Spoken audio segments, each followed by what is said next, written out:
ദൈവകൃപയാൽ നിറഞ്ഞിരിക്കുന്ന അങ്ങ് എന്റെ മുന്നോടി എന്ന നിലയിലുള്ള ദൗത്യം പൂർത്തീകരിച്ചിരിക്കുന്നു. സമയം വരുമ്പോൾ അങ്ങ് എന്നോടൊപ്പം സ്വർഗത്തിലുണ്ടാവും. എന്തെന്നാൽ ദൈവത്തിൽ നിന്നും അതിനുള്ള അവകാശം അങ്ങ് നേടിക്കഴിഞ്ഞു.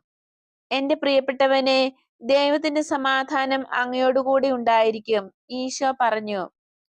എന്റെ കർത്താവും ദൈവവുമേ, ഞാൻ താമസിയാതെ തന്നെ നിത്യസമാധാനത്തിൽ പ്രവേശിക്കും. അന്ത്യവിധിയെ നേരിടാൻ അവിടുത്തെ ദാസന് ശക്തി നൽകാൻ വേണ്ടി അനുഗ്രഹിച്ചാലും ആ നിമിഷം അടുത്തിരിക്കുന്നു എന്നെനിക്കറിയാം. ഇനി ഒന്നേ ബാക്കിയുള്ളൂ, എന്റെ രക്തം കൊണ്ട് സാക്ഷ്യം വഹിക്കുക.